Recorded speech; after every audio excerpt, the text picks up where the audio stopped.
ಶ್ರೀಮಾತೆ ಶಾರದಾ ದೇವಿ. ಗುರುರ್ಬ್ರಹ್ಮ ಗುರುರ್ವಿಷ್ಣು ಗುರುರ್ದೇವೋ ಮಹೇಶ್ವರಃ ಗುರುರ್ ಸಾಕ್ಷಾತ್ ಪರಬ್ರಹ್ಮ ತಸ್ಮೈ ಶ್ರೀ ಗುರವೇ ನಮಃ. ಲೀಲಾವಸಾನ. ಶ್ರೀಮಾತೆಯವರ ಅಂತ್ಯಕಾಲ ಸಮೀಪಿಸುತ್ತಿದ್ದಂತೆ ಅವರ ವರ್ತನೆಯಲ್ಲಿ ಗಮನಾರ್ಹ ಬದಲಾವಣೆ ಕಂಡುಬರತೊಡಗಿತು. ಎಲ್ಲರಲ್ಲೂ ಶ್ರೀರಾಮಕೃಷ್ಣರನ್ನೇ ಕಾಣತೊಡಗಿದರು. ಹಿಂದೆ ಅವರು ನೈವೇದ್ಯದ ಮೇಲೆ ಯಾರಾದರೂ ಮಕ್ಕಳ ಆಸೆಯ ದೃಷ್ಟಿ ಬಿದ್ದರೆ ಅದನ್ನು ದೇವರಿಗೆ ಅರ್ಪಿಸುತ್ತಿರಲಿಲ್ಲ. ಆದರೆ ಈಗ ಒಂದು ದಿನ ಪೂಜೆಗೆ ಮುಂಚೆಯೇ ನೈವೇದ್ಯದ ಒಂದು ಭಾಗವನ್ನು ಹುಡುಗನೊಬ್ಬನಿಗೆ ತಿನ್ನಿಸಿದರು. ಸ್ವಾಮಿ ಪರಮೇಶ್ವರಾನಂದರು ಆಕ್ಷೇಪಿಸಿದಾಗ ಅವರಂದರು, ಅವನು ತಿನ್ನಲಿ ಮಗು, ಠಾಕೋರರು ಅವನಲ್ಲೂ ಇದ್ದಾರೆ. ಒಂದು ರಾತ್ರಿ ಅವರ ಸೇವಕಿಗೆ ಮಲಗಲು ತಲೆದಿಂಬು ಇರಲಿಲ್ಲ. ಶ್ರೀಮಾತೆಯವರು ಕೂಡಲೇ ತಮ್ಮ ದಿಂಬನ್ನು ಆಕೆಗೆ ಕೊಟ್ಟರು. ಸ್ವಾಮಿ ಪರಮೇಶ್ವರಾನಂದರು ಅದನ್ನು ಗಮನಿಸಿ ಅದನ್ನು ಉಪಯೋಗಿಸಕೂಡದೆಂದು ಸೇವಕಿಗೆ ಹೇಳಿದರು. ಶ್ರೀಮಾತೆಯವರು ಹೇಳಿದರು, ಅವಳದನ್ನು ಉಪಯೋಗಿಸಲಿ. ಶ್ರೀರಾಮಕೃಷ್ಣರು ನಿಮ್ಮೆಲ್ಲರಲ್ಲೂ ಇದ್ದಾರೆ. ಒಂದು ದಿನ ದೇವರ ನೈವೇದ್ಯಕ್ಕೆ ಇಟ್ಟಿದ್ದ ಹಾಲಿನ ಬಟ್ಟಲನ್ನು ಪರಮೇಶ್ವರಾನಂದರಿಗೆ ಕೊಟ್ಟು ಕುಡಿಯಲು ಹೇಳಿದರು. ಅವರಿಗೆ ಗಾಬರಿಯಾಗಿ, ಇದೇನು ತಾಯಿ, ನೀವಿನ್ನು ಹಾಲನ್ನು ದೇವರಿಗೆ ಅರ್ಪಿಸಿಲ್ಲ, ಅದಕ್ಕೆ ಮೊದಲೇ ಅದೇ ಬಟ್ಟಲಿನಲ್ಲಿಯೇ ಅದನ್ನು ಕುಡಿಯಲು ಹೇಳುತ್ತಿರುವಿರಲ್ಲ, ನನ್ನಿಂದಾಗದು ಎಂದರು. ಕುಡಿ ಮಗು, ನಿನ್ನಲ್ಲೇ ಆ ಠಾಕೋರರಿರುವರು ಎಂದು ಶ್ರೀಮಾತೆಯವರು ಕಳಕಳಿಯಿಂದ ನುಡಿದರು. ಅದು 1919 ಡಿಸೆಂಬರ್ 13 ಶ್ರೀಮಾತೆಯವರ ಜನ್ಮದಿನ. ಶ್ರೀಮಾತೆಯವರು ಆಗ ಜಯರಾಂಬಾಟಿಯಲ್ಲಿದ್ದರು. ಆ ವರ್ಷ ಜನ್ಮೋತ್ಸವವನ್ನು ವಿಜೃಂಭಣೆಯಿಂದ ಆಚರಿಸಲಾಯಿತು. ಭಕ್ತರು, ಸಾಧುಗಳು ಅನೇಕರು ನೆರೆದಿದ್ದರು. ಮತ್ತನೇಕರು ವಸ್ತ್ರಾದಿಗಳನ್ನು ಕಳಿಸಿದ್ದರು. ದೇಹಾರೋಗ್ಯ ಸರಿಯಿಲ್ಲದಿದ್ದುದರಿಂದ ಒದ್ದೆ ಬಟ್ಟೆಯಲ್ಲಿ ಮೈಯೊರೆಸಿಕೊಂಡು ಅನಂತರ ಸ್ವಾಮಿ ಶಾರದಾನಂದರು ಕಳಿಸಿದ ಸೀರೆಯನ್ನು ಉಟ್ಟುಕೊಂಡು ಪೂಜೆಯಾದ ಮೇಲೆ ಅವರು ಭಕ್ತರ ಪೂಜೆಯನ್ನು ಸ್ವೀಕರಿಸಲು ಮಂಚದ ಮೇಲೆ ಕುಳಿತರು. ಭಕ್ತರು ಅವರ ಹಣೆಗೆ ಅರಿಶಿಣ, ಕುಂಕುಮ, ಚಂದನ ಇತ್ಯಾದಿಗಳನ್ನು ಇಡಿಸಿದರು. ಕೊರಳಿಗೆ ಹೂಮಾಲೆ ತೊಡಿಸಿದರು. ಈಗ ಶ್ರೀಮಾತೆಯವರು ಒಂದು ನೂತನ ಶೋಭೆಯಿಂದ ಬೆಳಗುತ್ತಿದ್ದರು. ಅಲೌಕಿಕ ಮಂದಹಾಸ ಅವರ ಮುಖದಲ್ಲಿ ಕಾಣುತ್ತಿತ್ತು. ಒಬ್ಬಳು ಭಕ್ತ ಮಹಿಳೆ ಹೇಳುತ್ತಾಳೆ, ಅದು ಶ್ರೀಮಾತೆಯವರ ಮೊದಲಿನ ರೂಪವಾಗಿರಲಿಲ್ಲ. ಆ ಸ್ಥಳದಲ್ಲಿ ಭೀಷಣ ಸುಂದರ ಅಪೂರ್ವ ಆ ಮಾನವ ರೂಪ ಕಂಡು ಬಂದಿತು. ಆ ರೂಪವನ್ನು ಭಾಷೆಯ ಮೂಲಕ ವರ್ಣಿಸಲಾರೆ. ಅದನ್ನು ನೆನೆಸಿಕೊಂಡರೆ ಈಗಲೂ ರೋಮಾಂಚನವಾಗುವುದು. ಸ್ವಲ್ಪ ಹೊತ್ತಿನ ನಂತರ ಅವರು ಮೊದಲಿನಂತೆಯೇ ಆದರು. ಒಂದು ದಿವ್ಯ ವಾತಾವರಣ ಆಗ ಸುತ್ತಲೂ ಪಸರಿಸಿತ್ತು. ಸಾಧುಗಳು, ಭಕ್ತರು ಒಬ್ಬೊಬ್ಬರಾಗಿ ಬಂದು ಪುಷ್ಪಾಂಜಲಿ ಸಮರ್ಪಿಸಿದರು. ಅಂದು ಮಧ್ಯಾಹ್ನ ಊಟಕ್ಕೆ ಮುಂಚೆ ಎಲ್ಲರೂ ಜನ್ಮೋತ್ಸವದ ಸಡಗರದಲ್ಲಿದ್ದರು. ಕೆಲವು ಭಕ್ತರು ಭಜನೆ ಮಾಡುತ್ತಿದ್ದರು. ಮತ್ತೆ ಕೆಲವರು ಒಳಗೆ ವಿವಿಧ ಬಗೆಯ ಅಡಿಗೆಯಲ್ಲಿ ನಿರತರಾಗಿದ್ದರು. ಶ್ರೀಮಾತೆಯವರು ತರಕಾರಿ ಹೆಚ್ಚಿ ಕಾಯಿಲೆಯಿಂದ ನರಳುತ್ತಿದ್ದ ನಾದಿನಿಯೊಬ್ಬಳಿಗೆ ಪಥ್ಯ ತಯಾರಿಸುವುದರಲ್ಲಿ ಮಗ್ನರಾಗಿದ್ದರು. ಯಾರ ಜನ್ಮೋತ್ಸವ ಇಷ್ಟೊಂದು ಸಡಗರದಿಂದ ನಡೆಯುತ್ತಿದೆಯೋ ಅವರೇ ಈ ಸಾಮಾನ್ಯ ಕೆಲಸದಲ್ಲಿ ಮಗ್ನರಾಗಿರುವುದು ಶ್ರೀಮಾತೆಯವರ ಒಂದು ಅಸಾಮಾನ್ಯ ಲಕ್ಷಣ. ಶ್ರೀಮಾತೆಯವರು ಯಾವಾಗಲೂ ಭಕ್ತರಿಗಿಂತ ಮುಂಚೆ ಆಹಾರ ಸ್ವೀಕರಿಸುತ್ತಿರಲಿಲ್ಲ. ಆದರೆ ಇಂದು ಅವರು ಮೊದಲೇ ಆಹಾರ ಸ್ವೀಕರಿಸಬೇಕೆಂದು ಭಕ್ತರು ಕೇಳಿಕೊಂಡಾಗ ಅವರದಕ್ಕೆ ಒಪ್ಪಿದರು. ಶ್ರೀರಾಮಕೃಷ್ಣರಿಗೆ ಅನ್ನ ನೈವೇದ್ಯವಾದ ಮೇಲೆ ಒಂದು ಒಳ್ಳೆಯ ಆಸನದ ಮೇಲೆ ಶ್ರೀಮಾತೆಯವರನ್ನು ಕೂರಿಸಲಾಯಿತು. ಭಕ್ತರು ವಿವಿಧ ಬಗೆಯ ಆಹಾರ ಪದಾರ್ಥಗಳನ್ನು ತಟ್ಟೆಯಲ್ಲಿ ಕ್ರಮಬದ್ಧವಾಗಿ ಜೋಡಿಸಿದರು. ದೇವತೆಯ ಮುಂದೆ ನೈವೇದ್ಯ ಇಡುವಂತೆ ಶ್ರೀಮಾತೆಯವರು ಒಂದೆರಡು ತುತ್ತು ಬಾಯಿಗೆ ಹಾಕಿಕೊಂಡು ಕನಿಕರದಿಂದ ಹೇಳಿದರು, ಆಹಾರ ನನ್ನ ಗಂಟಲಲ್ಲಿ ಇಳಿಯುವುದೇ ಇಲ್ಲ. ಮಕ್ಕಳಿಗೆ ಮುಂಚೆ ಹೇಗೆ ನಾನು ಊಟ ಮಾಡಲಿ ಎಂದು. ಅವರ ಮುಖವನ್ನು ನೋಡಿ ಅವರ ಶೋಚನೀಯ ಪರಿಸ್ಥಿತಿಯನ್ನು ಗಮನಿಸಿ ಭಕ್ತರು ತಾವು ತಪ್ಪು ಮಾಡಿದವೆಂದು ಬಗೆದರು. ಶ್ರೀಮಾತೆಯವರು ಆಸನದಿಂದ ಮೇಲೆದ್ದು, ಈಗ ನೀವೆಲ್ಲ ಬೇಗ ಊಟ ಮಾಡಿ ಮುಗಿಸಿ ಎಂದು ಹೇಳಿದರು. ಅವರು ಪ್ರಸಾದವನ್ನು ಸ್ವಲ್ಪ ರುಚಿ ನೋಡಿದರಷ್ಟೇ. ಮೊದಲೇ ಅವರಿಗೆ ದೇಹ ಸೌಖ್ಯವಿರಲಿಲ್ಲ. ಈ ಜನ್ಮೋತ್ಸವದ ಪರಿಶ್ರಮದಿಂದ ಅಂದು ಸಂಜೆ ದೇಹದಲ್ಲಿ ಜ್ವರ ಕಾಣಿಸಿಕೊಂಡಿತು. ಹಳ್ಳಿಯ ಚಿಕಿತ್ಸೆಯಿಂದ ಗುಣವಾಗುವುದೆಂದು ಮೊದಲು ಎಲ್ಲರೂ ಭಾವಿಸಿದರು. ಆದರೆ ಅದರಿಂದ ಜ್ವರ ಸಂಪೂರ್ಣವಾಗಿ ವಾಸಿಯಾಗಲಿಲ್ಲ. ಮತ್ತೆ ಮತ್ತೆ ಬಂದು ಕಾಡುತ್ತಿತ್ತು. ಇದರಿಂದ ಅವರ ದೇಹ ಕ್ರಮೇಣ ದುರ್ಬಲಗೊಂಡಿತು. ಸ್ವಲ್ಪ ಜ್ವರ ಬಂದರೂ ಮಲಗಿಕೊಂಡೇ ಇರಬೇಕಾಗುತ್ತಿತ್ತು. ಆದರೂ ಅವರು ದೀಕ್ಷೆ ನೀಡುವುದನ್ನು ನಿಲ್ಲಿಸಲಿಲ್ಲ. ಭಕ್ತರು ಬಹುದೂರದಿಂದ ಮಹದಾಸೆಯಿಂದ ಬರುತ್ತಿದ್ದರು. ಶ್ರೀಮಾತೆಯವರಿಗೆ ಅವರನ್ನು ಹಿಂದಕ್ಕೆ ಕಳಿಸಲು ಆಗುತ್ತಿರಲಿಲ್ಲ. ಶ್ರೀಮಾತೆಯವರ ಕಾಯಿಲೆ ಉಲ್ಬಣವಾಗುತ್ತಲೇ ಹೋಯಿತು. ಇನ್ನೆಷ್ಟು ದಿನ ಹಳ್ಳಿಯ ವೈದ್ಯರನ್ನು ನೆಚ್ಚಿಕೊಂಡಿರುವುದು. ಕಲ್ಕತ್ತೆಗೆ ವಿಷಯ ತಿಳಿಸಿದರು. ಆದರೆ ಸ್ವಾಮಿ ಶಾರದಾನಂದರು ಆಗ ಬನಾರಸ್ಸಿಗೆ ಹೋಗಿದ್ದರು. ನಮಗೆ ತಿಳಿದಿರುವಂತೆ ಅವರಿಲ್ಲದಿದ್ದರೆ ಶ್ರೀಮಾತೆಯವರು ಉದ್ಬೋಧನಕ್ಕೆ ಹೋಗಲು ಒಪ್ಪುತ್ತಲೇ ಇರಲಿಲ್ಲ. ಸ್ವಾಮಿಗಳು ಕಲ್ಕತ್ತೆಗೆ ಬಂದ ಕೂಡಲೇ ಯಾವುದೋ ತುರ್ತು ಕೆಲಸದ ನಿಮಿತ್ತ ಭುವನೇಶ್ವರಕ್ಕೆ ಧಾವಿಸಬೇಕಾಯಿತು.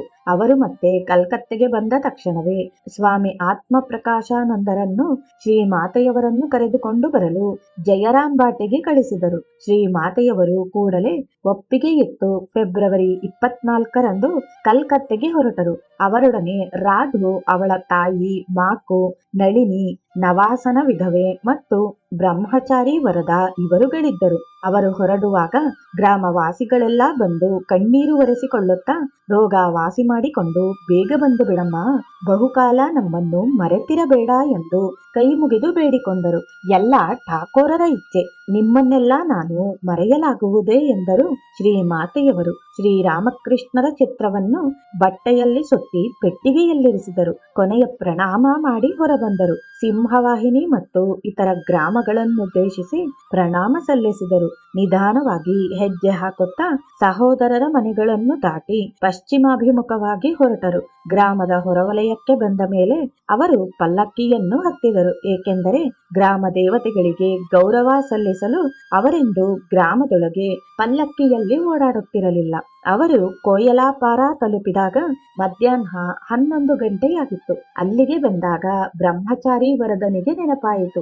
ದಾರಿ ಖರ್ಚಿಗಾಗಿ ತಂದ ಹಣ ಕಾಳಿಮಾಮನ ಮನೆಯಲ್ಲೇ ಉಳಿದು ಹೋಗಿದೆ ಎಂದು ಶ್ರೀಮಾತೆಯವರಿಗೆ ತಿಳಿಸದೆಯೇ ಅವನದನ್ನು ತರಲು ಹೋದ. ಇತ್ತ ಶ್ರೀಮಾತೆಯವರು ಸೊಳ್ಳೆ ಪರದೆ ಕಾಣದೆ ವರದನನ್ನು ಹುಡುಕತೊಡಗಿದರು. ಆತ ಬಂದ ಮೇಲೆ ಎಲ್ಲಿಗೆ ಹೋಗಿದ್ದೆ ಎಂದು ಕೇಳಿದಾಗ ಸತ್ಯವನ್ನು ಹೇಳಲೇಬೇಕಾಯಿತು. ಸೊಳ್ಳೆ ಪರದೆಯೂ ಕಾಣೆಯಾಗಿತ್ತು. ಆಗ ಶ್ರೀಮಾತೆಯವರಂದರು, ಎಲ್ಲ ಅಮಂಗಳದ ಲಕ್ಷಣಗಳೇ ಎಂದು. ದಾರಿಯಲ್ಲಿ ಏನನ್ನಾದರೂ ಕಳೆದುಕೊಳ್ಳುವುದು ಅಶುಭ ಸೂಚಕ ಎಂದು ಜನರ ನಂಬಿಕೆ. ಮರುದಿನ ಬೆಳಕು ಹರಿಯುತ್ತಿದ್ದಂತೆಯೇ ಶ್ರೀಮಾತೆಯವರು ದೇವರ ಮನೆಗೆ ಹೋಗಿ ಶ್ರೀರಾಮಕೃಷ್ಣರಿಗೆ ಪ್ರಣಾಮ ಮಾಡಿದರು. ಅಷ್ಟರಲ್ಲಿ ಸೇವಕನು ಅವರನ್ನು ಸಂಧಿಸಲು ಬಂದಾಗ ಅವರಂದರು, ಓ ಬಂದೆಯಾ, ಇಷ್ಟು ತಡವೇಕೆ? ಆಮೇಲೆ ಬಿಸಿಲಾಗುತ್ತೆ. ಈ ಯಾತ್ರಾ ಪುಷ್ಪವನ್ನು ತೆಗೆದುಕೋ ಎಂದು ಹೇಳಿ ಪೂಜೆಯ ಒಂದು ಹೂವನ್ನು ತೆಗೆದು ತಮ್ಮ ತಲೆಗೆ ಮುಟ್ಟಿಸಿಕೊಂಡು ಅವನಿಗೆ ಕೊಟ್ಟರು. ಇದನ್ನು ಬಟ್ಟೆಯ ತುದಿಗೆ ಕಟ್ಟಿಕೋ ಎಂದರು. ಸೇವಕ ಅವರಿಗೆ ಪ್ರಣಾಮ ಮಾಡಲು ಅವನ ತಲೆ ಮತ್ತು ಎದೆ ಆ ಪ್ರದೇಶಗಳಲ್ಲಿ ಸ್ವಲ್ಪ ಜಪ ಮಾಡಿ ಗಲ್ಲವನ್ನು ಮುಟ್ಟಿ ಚುಂಬಿಸಿದರು. ಅನಂತರ ಎಲ್ಲರಿಂದಲೂ ಬೀಳ್ಕೊಂಡು ಪಲ್ಲಕ್ಕಿಯನ್ನು ಹತ್ತಿದರು. ಅವರ ಕೈಯಲ್ಲೊಂದು ಊರುಗೋಲಿತ್ತು.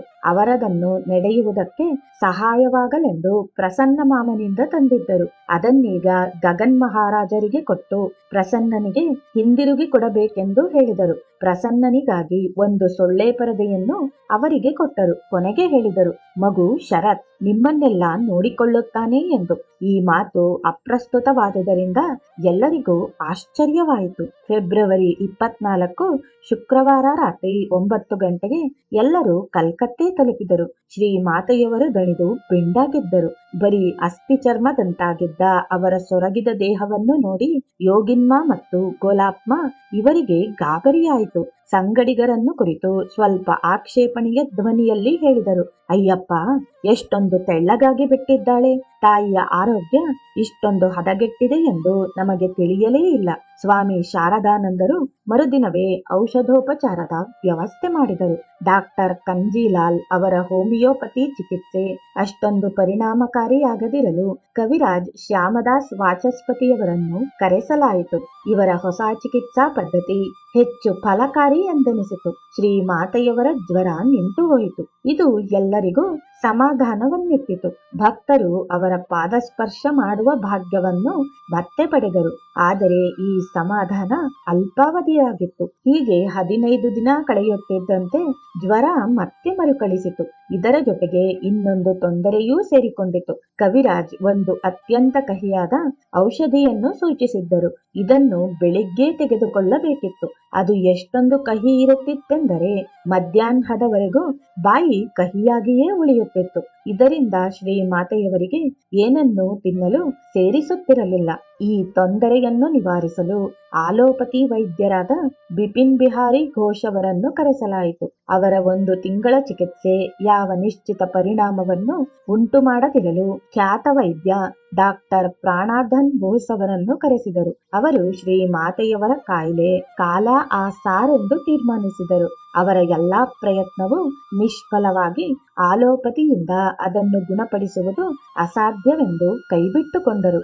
ಈಗ ಮತ್ತೆ ಆಯುರ್ವೇದ ಚಿಕಿತ್ಸೆಯನ್ನು ಶುರು ಮಾಡಿದರು. ಕೊನೆಯ 3 ದಿನಗಳು ಡಾಕ್ಟರ್ ಕಾಂಜಿಲಾಲ್ ಹೋಮಿಯೋಪತಿ ಔಷಧಿಯನ್ನು ಕೊಟ್ಟರು. ಶ್ರೀಮಾತೆಯವರ ಆರೋಗ್ಯ ಸುಧಾರಣೆಗಾಗಿ ಸ್ವಾಮಿ ಶಾರದಾನಂದರು ಪಟ್ಟ ಶ್ರಮ ಅಸದೃಶವಾದುದು. ಕೇವಲ ವೈದ್ಯಕೀಯ ಚಿಕಿತ್ಸೆಯ ವ್ಯವಸ್ಥೆ ಮಾತ್ರವಲ್ಲದೆ ಶಾಂತಿ ಸ್ವಸ್ಥ್ಯಯನಾದಿಗಳನ್ನೂ ಮಾಡಿಸಿದರು. ಆದರೆ ದಿನದಿನಕ್ಕೂ ಪರಿಸ್ಥಿತಿ ಹದಗೆಡುತ್ತಾ ಹೋಯಿತು. ದಿನಕ್ಕೆ 3-4 ಬಾರಿ ಜ್ವರ ಬರುತ್ತಿತ್ತು ಮತ್ತು ಅದು ತೀವ್ರವಾದಾಗ ಶ್ರೀಮಾತೆಯವರು ಮೂರ್ಛೆ ಹೋಗುತ್ತಿದ್ದರು. ಸಾಲದುದ್ದಕ್ಕೆ ಆಗ ಬೇಸಿಗೆಯ ಕಾಲ. ಉಷ್ಣಾಧಿಕ್ಯದಿಂದ ದೇಹದ ಉರಿಯನ್ನು ಸಹಿಸಲಾಗದೆ ಶ್ರೀಮಾತೆಯವರು ನನ್ನನ್ನು ನೀರಿನ ಕೊಳದಲ್ಲಿ ಮುಳುಗಿಸಿಬಿಡಿ ಎನ್ನುತ್ತಿದ್ದರು. ಪರಿಚಾರಕರು ಮಂಜಿನ ಗೆಡ್ಡೆಯಿಂದ ತಮ್ಮ ಕೈಯನ್ನು ತಣ್ಣಗೆ ಮಾಡಿಕೊಂಡು ಅದನ್ನು ಶ್ರೀಮಾತೆಯವರ ದೇಹದ ಮೇಲೆ ಆಡಿಸುತ್ತಿದ್ದರು. ಮಂಜುಗೆಡ್ಡೆ ದೊರೆಯದಿದ್ದಾಗ ಅಲ್ಪ ಉಷ್ಣದವರ ದೇಹದ ಮೇಲೆ ಕೈಯಾಡಿಸಿ ತಮ್ಮ ಉರಿಯನ್ನು ಶಮನಗೊಳಿಸುತ್ತಿದ್ದರು. ನಿರಂತರ ಕಾಯಿಲೆಯ ದೆಸೆಯಿಂದ ಅವರು ಈಗ ಚಿಕ್ಕ ಬಾಲಕಿಯಂತಾಗಿ ಬಿಟ್ಟಿದ್ದರು. ದೀರ್ಘಕಾಲ ಮಲಗಿಕೊಂಡು ಅವರಿಗೆ ಸುಸ್ತಾಗಿ ಹೋಗಿತ್ತು. ಒಂದು ದಿನ ಬ್ರಹ್ಮಚಾರಿ ರಾಸ್ ಬಿಹಾರಿಯನ್ನು ಕರೆದು ನನ್ನನ್ನು ಎತ್ತಿ ತೊಡೆಯ ಮೇಲೆ ಕೂರಿಸಿಕೋ ಎಂದು ಹೇಳಿದರು. ಸೇವಕಿ ಸರಳಾದೇವಿ ಅಲ್ಲಿಯೇ ಇದ್ದಳು. ರಾಸ್ ಬಿಹಾರಿ ಅವಳನ್ನು ಕರೆದು ಶ್ರೀಮಾತೆಯವರನ್ನು ಸ್ವಲ್ಪ ತೊಡೆಯ ಮೇಲೆ ಕೂರಿಸಿಕೊಳ್ಳಿ, ನೀವು ಮಹಿಳೆಯರು ಎಂದು ಹೇಳಿದರು. ಅವಳು ಸುಮ್ಮನಿರಲು ಶ್ರೀಮಾತೆಯವರನ್ನು ಎತ್ತಿ ದಿಂಬಿಗೆ ಒರಗಿಸಿ ಕುಳ್ಳಿರಿಸಲಾಯಿತು. ಮತ್ತೆ ಚಿಕ್ಕ ಮಗುವನ್ನು ಉಪಚರಿಸುವಂತೆ ಅವರ ಮೈದಡವಿ ಎಲ್ಲರೂ ಸಮಾಧಾನಪಡಿಸಿದರು. ಈ ದಾರುಣ ಸ್ಥಿತಿಯಲ್ಲಿಯೂ ಅವರ ಮಾತೃ ಹೃದಯ ಇತರರಿಗಾಗಿ ಪರಿತಪಿಸುವುದನ್ನು ನಿಲ್ಲಿಸಲಿಲ್ಲ. ಆ ಅವಸ್ಥೆಯಲ್ಲಿಯೂ ಅವರ ಕೃಪಾಲಾಭಕ್ಕಾಗಿ ದೀಕ್ಷಾರ್ಥಿಗಳು ಬರುತ್ತಿದ್ದರು. ಒಂದು ದಿನ ಮಹಿಳೆಯೊಬ್ಬಳು ಬಂದಳು. ಶ್ರೀಮಾತೆಯವರಿಂದ ದೀಕ್ಷೆಯನ್ನು ಪಡೆದರೆ ಮುಕ್ತಿ ನಿಶ್ಚಯವೆಂಬ ದೃಢ ನಂಬಿಕೆ ಆಕೆಗೆ. ಆದರೆ ಸೇವಕರು ಈಗ ಶ್ರೀಮಾತೆಗೆ ಕಾಯಿಲೆ, ಅವರಾರಿಗೂ ದೀಕ್ಷೆ ನೀಡುವುದಿಲ್ಲ ಎಂದು ಸ್ಪಷ್ಟವಾಗಿ ಹೇಳಿಬಿಟ್ಟರು. ಆ ಮಹಿಳೆ ನಿರಾಸೆಯ ದುಃಖದಿಂದ ಅಳತೊಡಗಿದಳು. ಇದು ಶ್ರೀಮಾತೆಯವರಿಗೆ ಹೇಗೋ ತಿಳಿಯಿತು. ಗೋಲಾಪ್ ಮಾಳನ್ನು ಕರೆದು ಮೆತ್ತಗೆ ಹೇಳಿದರು, ಗೋಲಾಪ್, ಇನ್ನೇನು ಹೆಚ್ಚು ದಿನ ಇಲ್ಲ. ಒಂದು ಹೆಂಗಸು ಕೆಳಗೆ ಮೆಟ್ಟಲಿನ ಪಕ್ಕದಲ್ಲಿ ಕುಳಿತು ಅಳುತ್ತಿರುವಳು, ಅವಳನ್ನು ಕರೆದುಕೊಂಡು ಬಾರಮ್ಮ. ಗೋಲಾಪ್ಮ ಕೆಳಗೆ ಹೋಗಿ ಆಕೆಯನ್ನು ಕರೆದುಕೊಂಡು ಬಂದಳು. ಶ್ರೀಮಾತೆಯವರು ಕ್ಷೀಣ ಸ್ವರದಲ್ಲಿ ಹೇಳಿದರು, ಮಗು, ಆಚಮನ ಏನೂ ಬೇಕಿಲ್ಲ. 3 ಬಾರಿ ಕೇಳು ಸಾಕು, ಮತ್ತೆ ಯಾರಿಗೂ ಹೇಳಬೇಡ. ಮಕ್ಕಳು ದೀಕ್ಷಾದಾನವನ್ನು ರದ್ದು ಮಾಡಿರುವರು. ಆಕೆಗೆ ದೀಕ್ಷೆಯಾಯಿತು. ಇನ್ನೋರ್ವ ಮಹಿಳೆ ಅದರ ಅನುಷಂಗಿಕ ಕ್ರಿಯೆಗಳನ್ನು ತಿಳಿಸಿಕೊಟ್ಟಳು. ಈಗ ಅವರ ಮಾತೃಪ್ರೇಮ ಒಂದು ಹೊಸ ಬೆಳಕಿನಿಂದ ವ್ಯಕ್ತವಾಗತೊಡಗಿತೆನ್ನಬಹುದು. ಬೆಳಗ್ಗೆ ಕವಿರಾಜನ ಮನೆಗೆ ಹೋಗುವುದಕ್ಕೆ ಮುಂಚೆ ಅವರ ದೇಹ ಸ್ಥಿತಿಯನ್ನು ತಿಳಿಯಲು ಸೇವಕನು ಹೋದಾಗ ಶ್ರೀಮಾತೆಯವರು ಏನಾದರೂ ತೆಗೆದುಕೊಂಡು ಹೋಗು, ಬರುವಾಗ ತಡವಾಗಬಹುದು ಎಂದು ಹೇಳದೆ ಇರುತ್ತಿರಲಿಲ್ಲ. ಮತ್ತೆ ಬಂದ ವೈದ್ಯರು ಏನಾದರೂ ಉಪಹಾರವನ್ನು ಸ್ವೀಕರಿಸದೆ ಹೋಗುವಂತಿರಲಿಲ್ಲ. ಅವರ ಮತ್ತು ಅವರ ಕುಟುಂಬದವರ ಯೋಗಕ್ಷೇಮವನ್ನು ಶ್ರೀಮಾತೆಯವರು ವಿಚಾರಿಸುತ್ತಿದ್ದರು. ಒಂದು ದಿನ ಆರಾಮ್ಬಾಗ್ನಿಂದ ಪ್ರಭಾಕರ ಮುಖರ್ಜಿ ಮತ್ತು ಮಣೀಂದ್ರ ಬೋಸ್ ಇವರು ಬಂದಿದ್ದರು. ಶ್ರೀಮಾತೆಯವರು ಕ್ಷೀಣ ಸ್ವರದಲ್ಲಿ ಮೆತ್ತಗೆ ವಿಚಾರಿಸಿದರು, ಚೆನ್ನಾಗಿದ್ದೀರಪ್ಪ?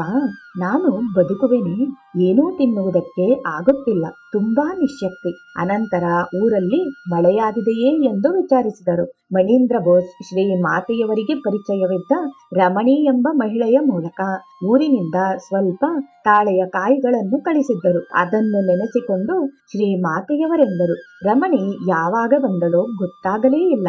ನನಗೆ ಜ್ವರದಿಂದಾಗಿ ಪ್ರಜ್ಞೆಯೇ ಇರಲಿಲ್ಲ. ಇದಕ್ಕಾಗಿ ವ್ಯತೆ ಪಡಕೂಡದೆಂದು ಅವಳಿಗೆ ಹೇಳು.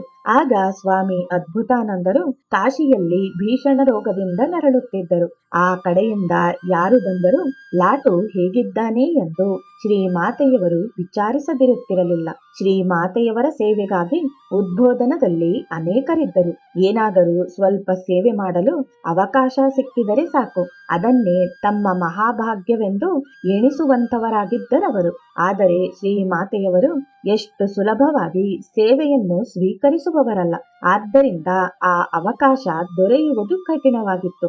ಒಂದು ದಿನ ಮಧ್ಯಾಹ್ನ ಊಟದ ನಂತರ ಶ್ರೀಮಾತೆಯವರು ಸ್ವಲ್ಪ ವಿಶ್ರಾಂತಿ ಪಡೆಯಲು ಮಂಚದ ಮೇಲೆ ಮಲಗಿರುವುದನ್ನು ಕಂಡು ಸೇವೆಗೆ ಇದೇ ಸುಸಮಯವೆಂದು ಬಗೆದು ಸೇವಕನೊಬ್ಬ ಅವರಿಗೆ ಬೀಸಣಿಗೆಯಿಂದ ಗಾಳಿ ಹಾಕತೊಡಗಿದ. ಅವನು ಬೀಸಣಿಗೆ ಹಿಡಿದು 2-3 ಸುತ್ತು ಗಾಳಿ ಹಾಕುತ್ತಿದ್ದಂತೆಯೇ "ಸಾಕು, ಬೇಡ, ನಿನ್ನ ಕೈ ನೋವಾಗುವುದು" ಎಂದರು ಶ್ರೀಮಾತೆಯವರು. ಅದು ಬೀಸಣಿಗೆಯಾಗಿದ್ದರಿಂದ ಏನೂ ತೊಂದರೆಯಿಲ್ಲ, ಕೈ ನೋವಾದರೆ ನಿಲ್ಲಿಸಿ ಬಿಡುತ್ತೇನೆಂದು ಹೇಳಿ ಸೇವಕನು ಮುಂದುವರಿಸಿದ. ಸ್ವಲ್ಪ ಹೊತ್ತಿನ ನಂತರ ಮತ್ತೆ ಕಣ್ಣು ತೆರೆದು ಹೇಳಿದರು, "ಬೇಡಪ್ಪ, ಸಾಕು, ನಿನ್ನ ಕೈ ನೋವಾಗುವುದು, ನಾನು ಹಾಗೆಯೇ ನಿದ್ರಿಸುತ್ತೇನೆ." ಇಷ್ಟಾದರೂ ಅವನು ನಿಲ್ಲಿಸದಿರಲು ಸ್ವಲ್ಪ ಹೊತ್ತಿನ ನಂತರ ಮತ್ತೆ ಹೇಳಿದರು, "ಮಗು, ನಿನ್ನ ಕೈ ನೋವಾಗುವುದಲ್ಲ ಎಂದು ಚಿಂತಿಸಿ ನನಗೆ ನಿದ್ರೆ ಬರುತ್ತಿಲ್ಲ. ನೀನು ಗಾಳಿ ಹಾಕುವುದನ್ನು ನಿಲ್ಲಿಸು, ಆಗಲೇ ನಾನು ನಿಶ್ಚಿಂತೆಯಿಂದ ನಿದ್ರಿಸಬಹುದು." ಅನಿವಾರ್ಯವಾಗಿ ಅವನು ಬೀಸಣಿಗೆಯನ್ನು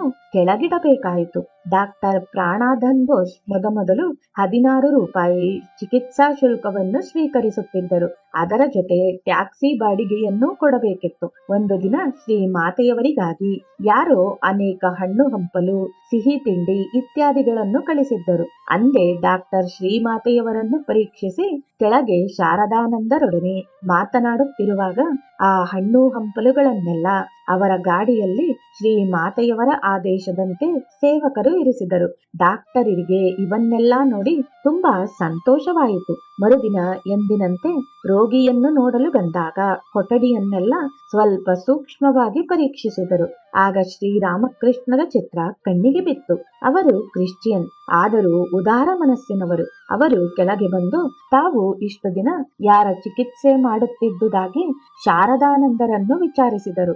ಶಾರದಾನಂದರು ಎಲ್ಲವನ್ನೂ ವಿವರಿಸಿದರು. ಮಾತಿನ ಸಂದರ್ಭದಲ್ಲಿ ಚಿಕಿತ್ಸೆಯ ಖರ್ಚನ್ನೆಲ್ಲ ಭಕ್ತರೆಲ್ಲ ನೋಡಿಕೊಳ್ಳುತ್ತಿರುವುದಾಗಿಯೂ ತಿಳಿಸಿದರು. ಅಂದಿನಿಂದ ಡಾಕ್ಟರ್ ಶುಲ್ಕ ತೆಗೆದುಕೊಳ್ಳುವುದನ್ನು ನಿಲ್ಲಿಸಿದರು. ಅಷ್ಟೇ ಅಲ್ಲ, ಚಿಕಿತ್ಸೆಯನ್ನು ಬದಲಾಯಿಸಿದ ಮೇಲೂ ಪ್ರತಿದಿನ ಟ್ಯಾಕ್ಸಿ ಬಾಡಿಗೆಯನ್ನು ತಾವೇ ಕೊಟ್ಟು ಬಂದು ಹೋಗುತ್ತಿದ್ದರು. ತಮ್ಮ ಬಂಧು ಬಳಗದವರೊಡನೆಯೂ ಶ್ರೀಮಾತೆಯವರ ವರ್ತನೆ ಪ್ರೇಮಪೂರ್ಣವಾಗಿತ್ತು. ರೋಗದ ಪ್ರಾರಂಭದ ದೆಸೆಯಲ್ಲಿ ಮಾರ್ಚ್ ಮಧ್ಯಭಾಗದಲ್ಲಿ ಅವರ ಸೋದರಳಿಯ ರಾಮ್ಲಾಲ್ ತನ್ನ ತಂಗಿ ಲಕ್ಷ್ಮೀದೇವಿ ಮತ್ತಿತರರೊಡನೆ ಅವರನ್ನು ನೋಡಲು ಬಂದನು. ಅವನು ಕಲ್ಕತ್ತೆಯ ಎಂಟಾಲಿಯಲ್ಲಿ ಒಂದು ಉತ್ಸವದಲ್ಲಿ ಭಾಗವಹಿಸಲು ಹೋಗುತ್ತಿದ್ದನು. ಮಾತಿನ ಸಂದರ್ಭದಲ್ಲಿ ಶ್ರೀಮಾತೆಯವರು ಯೋಗಿನ್ಮಾಳ ಕಾಯಿಲೆಯ ವಿಷಯವನ್ನು ಲಕ್ಷ್ಮೀದೇವಿಗೆ ಹೇಳಿದರು. ಲಕ್ಷ್ಮೀದೇವಿ ಅನಂತರ ಯೋಗಿನ್ಮಾಳನ್ನು ನೋಡಲು ಹೋದಳು. ಆದರೆ ಮತ್ತೆ ಉದ್ಬೋಧನಕ್ಕೆ ಬರದೆ ಅಲ್ಲಿಂದಲೇ ನೇರವಾಗಿ ಎಂಟಾಲಿಗೆ ಹೊರಟು ಬಿಟ್ಟಳು. ಅವಳನ್ನು ನಿರೀಕ್ಷಿಸುತ್ತಿದ್ದ ಶ್ರೀಮಾತೆಯವರು ಅವಳು ಹೊರಟು ಹೋದಳೆಂದು ತಿಳಿದ ಕೂಡಲೇ ಬ್ರಹ್ಮಚಾರಿ ವರದನಿಗೆ ಹೇಳಿದರು, "ನೋಡು, ಮಾತಿನ ಮಧ್ಯೆ ಲಕ್ಷ್ಮಿಗೆ ಬಟ್ಟೆ ಮತ್ತು ಸ್ವಲ್ಪ ಹಣ ಕೊಡುವುದನ್ನು ಮರೆತು ಬಿಟ್ಟೆ. ನೀನು ಕೃಷ್ಣಲಾಲ್ ಎಂಟಾಲಿಗೆ ಹೋಗಿ ಬಟ್ಟೆ ಮತ್ತು ಹಣವನ್ನು ಅವಳಿಗೆ ಕೊಟ್ಟು ಉತ್ಸವವನ್ನೂ ನೋಡಿಕೊಂಡು ಬನ್ನಿ. ಎಂಟಾಲಿಯಲ್ಲಿ ಅವರು ಬಹಳ ಸುಂದರವಾಗಿ ಠಾಕೋರರನ್ನು ಅಲಂಕರಿಸುತ್ತಾರೆ. 2 ರೂಪಾಯಿ ಮತ್ತು ಒಂದು ಒಳ್ಳೆಯ ಬಟ್ಟೆ ಇವುಗಳನ್ನು ವರದನಿಗೆ ಕೊಡಲು ಆದೇಶವಿತ್ತರು. ಆ ರುಗ್ಣ ಸ್ಥಿತಿಯಲ್ಲಿ ಅವರ ಅತ್ಯಂತ ಪ್ರೀತಿಯ 3 ವ್ಯಕ್ತಿಗಳ ನಿಧನ ಅವರಿಗೆ ಎಂತಹ ವ್ಯಥೆಯನ್ನು ಇತ್ತಿರಬಹುದೆಂಬುದನ್ನು ಊಹಿಸಬಹುದು. ಮೊದಲನೆಯದಾಗಿ ಸ್ವಾಮಿ ಅದ್ಭುತಾನಂದರ ಸಾವು, ನಂತರ ಬಲರಾಮ್ ಬೋಸನ ಪುತ್ರ ರಾಮಕೃಷ್ಣ ಬೋಸನ ಸಾವು. ಶ್ರೀಮಾತೆಯವರಿಗೆ ಈ ಸಾವಿನ ವಾರ್ತೆಯನ್ನು ತಿಳಿಸಬಾರದೆಂದು ಎಲ್ಲರೂ ಭಾವಿಸಿದ್ದರು. ಆದರೆ ಗೋಲಾತ್ಮ ಅಚಾತುರ್ಯದಿಂದ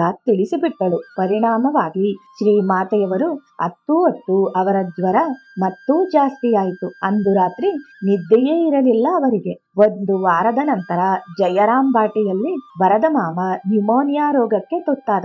ಈ ವಿಷಯವನ್ನೂ ತಿಳಿಸಿರಲಿಲ್ಲ. ಆದರೆ ದೇಹಸ್ಥಿತಿ ಸರಿಯಿಲ್ಲವೆಂದು ಅವರಿಗೆ ತಿಳಿದಿತ್ತು. ಆದ್ದರಿಂದ ಆಗಾಗ ವರದ ಹೇಗಿದ್ದಾನೆಂದು ಕೇಳುತ್ತಿದ್ದರು. ಆದರೆ ಸಹೋದರನು ತೀರಿಕೊಂಡ ಮೇಲೆ ಅವರ ಪ್ರಶ್ನೆಯ ವೈಖರಿಯೇ ಬೇರೆಯಾಗಿತ್ತು. ವರದ ಇನ್ನಿಲ್ಲವೇನು? ವರಾಂಡದ ಕಟಕಟೆಯ ಹತ್ತಿರ ನಿಂತು ಅವನು ನನ್ನನ್ನೇ ದಿಟ್ಟಿಸಿ ನೋಡುತ್ತಿದ್ದುದನ್ನು ಕಂಡೆ. ಆಗ ಸತ್ಯ ಹೊರಬರಲೇಬೇಕಾಯಿತು. ಪ್ರಿಯ ಸಹೋದರನ ಮರಣ ವಾರ್ತೆ ಅವರ ದುಃಖಾಗ್ನಿಗೆ ಇಂಧನವಾಯಿತು. ಈ ಎಲ್ಲಾ ಕಷ್ಟ ಕಣ್ಣೀರುಗಳು ಕೇವಲ ಒಂದು ಮುಖವಷ್ಟೇ. ನಿರ್ಲಿಪ್ತತೆಯ ಇನ್ನೊಂದು ಮುಖವನ್ನು ನಾವು ಮರೆಯಬಾರದು. ಶ್ರೀಮಾತೆಯವರು ತಮ್ಮ ಸಹೋದರನಿಗಾಗಿ ಅತ್ತರು ನಿಜ. ಆದರೆ ಬಹುಬೇಗನೆ ಆ ವ್ಯಥೆಯಿಂದ ನಿರ್ಮುಕ್ತರಾದರು. ಈ ವಿಷಯ ಸ್ವಾಮಿ ಶಾರದೇಶ್ವರಾನಂದರ ಸ್ಮೃತಿಕತೆಯಲ್ಲಿ ಹೀಗೆ ತಿಳಿದು ಬರುತ್ತದೆ. ವರದನ ಮೃತ್ಯುವಿನ ಕೆಲವು ದಿನಗಳ ನಂತರ ಈ ವಿಷಯವನ್ನು ನಿರುದ್ವೇಗದಿಂದ ನನಗೆ ತಿಳಿಸಿದರು. ಕೇಳಿದೆಯಾ? ವರದ ತೀರಿಹೋದ. ಅವರು ಯಾರ ಬಗ್ಗೆ ಹೇಳುತ್ತಿದ್ದಾರೆಂದು ನನಗೆ ತಿಳಿಯದೆ ನಾನು ಅವರ ಮುಖವನ್ನೇ ಪ್ರಶ್ನಾರ್ಥಕ ದೃಷ್ಟಿಯಲ್ಲಿ ನೋಡತೊಡಗಿದೆ. ಏಕೆಂದರೆ ಅವರ ಮಾತಿನಲ್ಲಿ ಶೋಕದ ಛಾಯೆಯೇ ಇರಲಿಲ್ಲ. ಇಷ್ಟೊಂದು ನಿರ್ಲಿಪ್ತತೆಯಿಂದ ತಮ್ಮ ಪ್ರಿಯ ಸಹೋದರನ ಮರಣ ವಾರ್ತೆಯನ್ನು ಹೇಳುತ್ತಿರುವರೆಂದು ಭಾವಿಸುವುದು ಅಸಂಭವವಾಗಿತ್ತು ನನಗೆ. ಅನಂತರ ಶ್ರೀಮಾತೆಯವರು ಸ್ಪಷ್ಟಪಡಿಸಿದರು. ಜಯರಾಮ್ ಬಾಟಿಯ ಪುದಿಯ ತಂದೆ. ಈ ವಾರ್ತೆ ಅವನಿಗೆ ಅತೀವ ದುಃಖವನ್ನುಂಟು ಮಾಡಿತು. ಆದರೆ ಇದಕ್ಕಿಂತಲೂ ನನಗೆ ಆಶ್ಚರ್ಯದಾಯಕವಾದುದು ಶ್ರೀಮಾತೆಯವರು ಸ್ವಲ್ಪವೂ ಉದ್ವಿಗ್ನರಾಗದಿದ್ದುದು. ಶ್ರೀಮಾತೆಯವರ ಮನಸ್ಸು ಕ್ರಮೇಣ ಎಲ್ಲ ಬಂಧನಗಳಿಂದ ಬಿಡಿಸಿಕೊಳ್ಳತೊಡಗಿತು. ಈ ಪ್ರಪಂಚದಲ್ಲಿರಲು ತಾವಾಗಿಯೇ ಆರೋಪಿಸಿಕೊಂಡ ಎಲ್ಲ ವ್ಯಾಮೋಹಗಳಿಂದ ದೂರವಾಗುತ್ತಿದ್ದರು ಅವರು. ಇದು ಭಕ್ತರಿಗೆ ದಿಗಿಲನ್ನು ಉಂಟು ಮಾಡಿತು.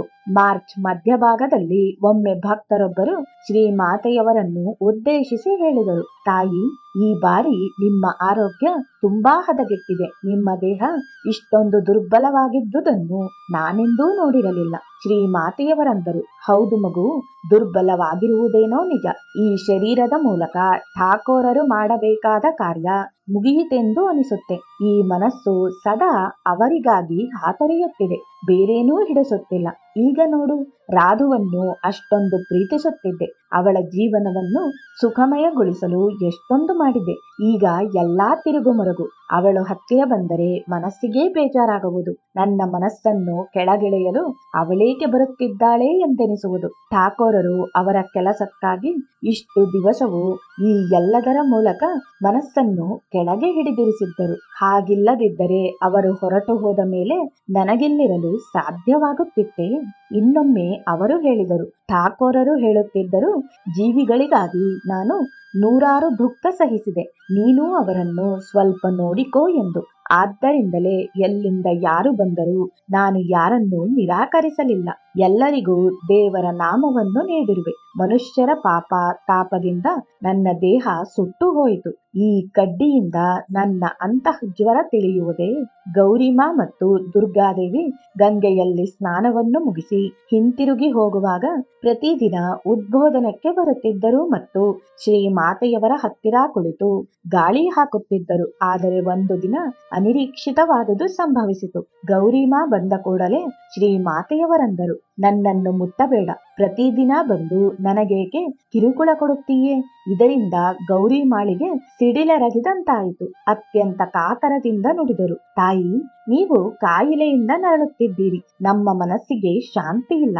ಯಾವಾಗಲೂ ನಿಮ್ಮನ್ನು ನೋಡಬೇಕೆಂದು ಇಚ್ಛೆ, ಆದರೆ ಸಮಯವಿಲ್ಲ. ಆದ್ದರಿಂದ ಪ್ರತಿದಿನ ಒಮ್ಮೆಯಾದರೂ ನಿಮ್ಮೆಡೆಗೆ ಬರುತ್ತಿದ್ದೇನೆ. ಶ್ರೀಮಾತೆಯವರಂದರು, ನನ್ನೆಡೆಗೆ ಬಂದರೆ ಏನಾಗುವುದು? ನಾನಿನ್ನು ಯಾರ ಸಮಸ್ಯೆಯನ್ನೂ ಸಹಿಸಲಾರೆ. ಅನಂತರ ಸ್ವಲ್ಪ ಶಾಂತರಾಗಿ ಹೇಳಿದರು, ಬಂದರೂ ನನ್ನ ಕೋಣೆಗೆ ಬರಬೇಡ. ಆ ಬಾಗಿಲಿನಲ್ಲಿಯೇ ನೋಡಿಕೊಂಡು ಹೋಗು. ಯಾವ ವಿಷಯದಲ್ಲಿಯೂ ನನ್ನನ್ನು ಮಾತನಾಡಿಸಬೇಡ. ಗೌರಿಮಾ ಸ್ತಂಭೀಭೂತಳಾದಳು. ಶ್ರೀಮಾತೆಯವರ ಬಾಯಿಂದ ಈ ನುಡಿಯನ್ನು ಯಾರಾದರೂ ನಿರೀಕ್ಷಿಸಲು ಸಾಧ್ಯವೇ?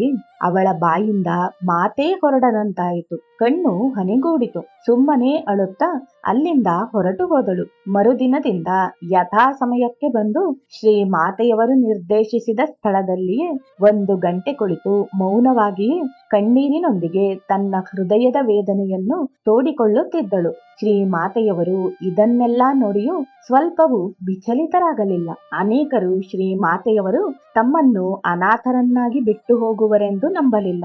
ಏಕೆಂದರೆ ಅಷ್ಟೊಂದು ಕಾಯಿಲೆಯಲ್ಲಿಯೂ ಅವರ ಮುಖದಲ್ಲಿ ಪೂರ್ಣ ಆನಂದದ ಮತ್ತು ಸಂತೃಪ್ತಿಯ ಗುರುತು ಕಾಣುತ್ತಿತ್ತು ಮತ್ತು ಅವರ ಮಾತಿನ ಧ್ವನಿಯಲ್ಲಿ ಇನ್ನೂ ಆ ಮೋಹಕತೆ ಇತ್ತು. ಆದರೆ ಕೆಲವರು ಅನಿಷ್ಟ ಸೂಚನೆಗಳನ್ನು ಗಮನಿಸಿದರು. ಈಗ ಶ್ರೀಮಾತೆಯವರಲ್ಲಿ ದೇಹದ ಕಡೆ ಸಂಪೂರ್ಣ ನಿರ್ಲಕ್ಷ್ಯ ಕಂಡುಬಂದಿತು. ಅಷ್ಟೇ ಅಲ್ಲದೆ ತಾವು ಇಷ್ಟು ದಿನ ಅತ್ಯಾಸಕ್ತಿಯಿಂದ ಸಾಕಿ ಸಲಹಿದ ರಾಧುವನ್ನು ತಮ್ಮ ಮನಮಂದಿರದಿಂದ ಹೊರತಳ್ಳಿದರು. ಒಂದು ದಿನ ಆಕೆಯನ್ನು ಕರೆದು ಹೇಳಿದರು, ನೋಡು, ನೀನು ಜಯರಾಮ್ ಬಾಟಿಗೆ ಹೊರಟು ಹೋಗು, ಇನ್ನು ಇಲ್ಲಿರಬೇಡ. ಸೇವಕಿ ಸರಳಾದೇವಿಗೆ ಹೇಳಿದರು, ಶರತ್ನಿಗೆ ಇವರನ್ನೆಲ್ಲ ಜಯರಾಮ್ ಬಾಟಿಗೆ ಕಳಿಸಲು ಹೇಳು. ಸೇವಕಿ ಕೇಳಿದಳು, ಅದೇಕೆ ಅವರನ್ನೆಲ್ಲ ಕಳಿಸಬೇಕೆನ್ನುತ್ತೀರಿ? ರಾಧುವನ್ನು ಬಿಟ್ಟಿರಬಲ್ಲಿರಾ? ಖಂಡಿತ ಸಾಧ್ಯ. ಮನಸ್ಸನ್ನು ಸೆಳೆದುಕೊಂಡು ಬಿಟ್ಟಿದ್ದೇನೆ ಎಂದು ದೃಢವಾಗಿ ಉತ್ತರಿಸಿದರು ಶ್ರೀಮಾತೆಯವರು. ಯೋಗಿನ್ಮಾಗೆ ಈ ವಿಷಯವನ್ನು ತಿಳಿಸಿದಾಗ ಆಕೆ ಬಂದು ಕಳಕಳಿಯಿಂದ ಕೇಳಿಕೊಂಡಳು, ತಾಯಿ, ಹಾಗೆ ಹೇಳಬೇಡ. ನೀನು ಮನಸ್ಸನ್ನು ಸೆಳೆದುಕೊಂಡು ಬಿಟ್ಟರೆ ನಾವು ಇರುವುದು ಹೇಗೆ? ಶೂನ್ಯದತ್ತ ದೃಷ್ಟಿ ಹಾಯಿಸಿ ಶ್ರೀಮಾತೆಯವರಂದರು, ಯೋಗಿನ್, ಮಾಯೆಯನ್ನು ಕತ್ತರಿಸಿರುವೆ, ಇನ್ನಿಲ್ಲ. ಯೋಗಿನ್ಮಾ ನಿರುತ್ತರಳಾದಳು. ಭಾರ ಹೃದಯದಿಂದ ಹೋಗಿ ಎಲ್ಲವನ್ನೂ ಸ್ವಾಮಿ ಶಾರದಾನಂದರಿಗೆ ತಿಳಿಸಿದಳು. ಅವರು ಹತಾಶರಾಗಿ ದೀರ್ಘ ನಿಶ್ವಾಸ ಬಿಟ್ಟು ಹೇಳಿದರು, ಇನ್ನು ಶ್ರೀಮಾತೆಯವರನ್ನು ಇರಿಸಿಕೊಳ್ಳಲಾಗುವುದಿಲ್ಲ. ರಾಧುವಿನಿಂದ ಮನಸ್ಸನ್ನು ಸೆಳೆದುಕೊಂಡರೆಂದರೆ ಇನ್ನು ಯಾವ ಭರವಸೆಯೂ ಇಲ್ಲ. ಆದರೂ ಸೇವಕರು ರಾಧುವಿನ ಕಡೆ ಶ್ರೀಮಾತೆಯವರ ಗಮನ ಸೆಳೆಯಲು ಮಾಡಿದ ಪ್ರಯತ್ನ ನಿಷ್ಫಲವಾಯಿತು. ನಾನು ಒಮ್ಮೆ ಬಿಟ್ಟಿದ್ದನ್ನು ಮತ್ತೆ ಸ್ವೀಕರಿಸುವುದಿಲ್ಲ, ತಿಳಿಯಿತೇ ಎಂದು ಖಚಿತವಾಗಿ ನುಡಿದರು ಶ್ರೀಮಾತೆಯವರು. ರಾಧು, ನಳಿನಿ, ಮಾಕು ಇವರುಗಳು ಜಯರಾಮ್ ಬಾಟಿಗೆ ಹೋಗಲಿಲ್ಲ. ಶ್ರೀಮಾತೆಯವರ ಈ ಸ್ಥಿತಿಯಲ್ಲಿ ತಾವು ಹೊರಟು ಹೋಗುವುದು ಉಚಿತವಲ್ಲವೆಂದು ಅವರು ಭಾವಿಸಿದರು. ಶ್ರೀಮಾತೆಯವರ ಈ ಔದಾಸೀನ್ಯ ಅವರೆಲ್ಲರನ್ನೂ ಅತ್ಯಂತ ವ್ಯಥೆಗೀಡು ಮಾಡಿತು. ಸ್ವಾಮಿ ಶಾರದಾನಂದರು ಶ್ರೀಮಾತೆಯವರನ್ನು ಸಮಾಧಾನ ಪಡಿಸುತ್ತಾ ಹೇಳಿದರು, ನೀವು ಕಾಯಿಲೆಯಿಂದ ನರಳುತ್ತಿರುವಾಗ ಅವರಿಗೆ ಹೊರಟು ಹೋಗುವುದಕ್ಕೆ ಕಷ್ಟವಾಗುವುದು. ನಿಮ್ಮ ಆರೋಗ್ಯ ಸ್ವಲ್ಪ ಸುಧಾರಿಸಿದ ಮೇಲೆ ಅವರು ಹೊರಡುತ್ತಾರೆ, ಆಯಿತೇ? ಆದರೂ ಶ್ರೀಮಾತೆಯವರಂದರು, ಅವರನ್ನು ಕಳಿಸಿದ್ದರೆ ಒಳ್ಳೆಯದಿತ್ತು. ಹೋಗಲಿ, ಅವರು ನನ್ನೆಡೆಗೆ ಬರದಂತೆ ನೋಡಿಕೊಳ್ಳಿ. ನಾನಿನ್ನು ಅವರ ನೆರಳನ್ನೂ ನೋಡಲಾರೆ. ಒಂದು ದಿನ ಮಧ್ಯಾಹ್ನ ಸೇವಕರೆಲ್ಲ ಊಟಕ್ಕೆ ಹೋಗಿದ್ದಾರೆ. ಸೇವಕನೊಬ್ಬನು ಎಂದಿನಂತೆ ಶ್ರೀಮಾತೆಯವರ ಹತ್ತಿರ ಕುಳಿತು ಅವರ ಕಾಲನ್ನು ಒತ್ತುತ್ತಿದ್ದಾನೆ. ರಾಧು ಪಕ್ಕದ ಕೋಣೆಯಲ್ಲಿ ಮಲಗಿದ್ದಾಳೆ. ಅವಳ ಮಗ ನಿದ್ರೆಯಿಂದೆದ್ದು ತೆವಳುತ್ತಾ ಬಂದು ಅಭ್ಯಾಸದಂತೆ ಶ್ರೀಮಾತೆಯವರ ಎದೆಯ ಮೇಲೆ ಹತ್ತತೊಡಗಿದ. ಶ್ರೀಮಾತೆಯವರು ಆ ಮಗುವನ್ನೇ ನೋಡುತ್ತಾ ಹೇಳಿದರು, ನಿಮ್ಮಗಳ ಮೇಲಿನ ಅಕ್ಕರೆಯಲ್ಲ ಸಂಪೂರ್ಣ ದೂರವಾಗಿದೆ. ಹೋಗು ಹೋಗು, ನಾನಿನ್ನು ಸಹಿಸಲಾರೆ. ಅನಂತರ ಸೇವಕನಿಗೆ ಹೇಳಿದರು, ಇದನ್ನು ಎತ್ತಿಕೊಂಡು ಹೋಗಿ ಆ ಕಡೆ ಬಿಟ್ಟು ಬಾ, ಇದಾವುದು ನನಗಿನ್ನು ಹಿಡಿಸದು. ಸೇವಕ ಮಗುವನ್ನು ಎತ್ತಿಕೊಂಡು ಹೋಗಿ ಅದರ ಅಜ್ಜಿಯ ಹತ್ತಿರ ಬಿಟ್ಟು ಬಂದನು. ಒಂದು ದಿನ ರಾಧು ಶ್ರೀಮಾತೆಯವರ ಕೋಣೆಗೆ ಹೋದಾಗ ಅವರಂದರು, ಮನಸ್ಸನ್ನು ಗೂಟದಿಂದ ಬಿಚ್ಚಿಯಾಗಿದೆ. ನೀನೇನು ಮಾಡಬಲ್ಲೆ ನನಗೆ? ನಾನೇನು ಮನುಷ್ಯಳೇ?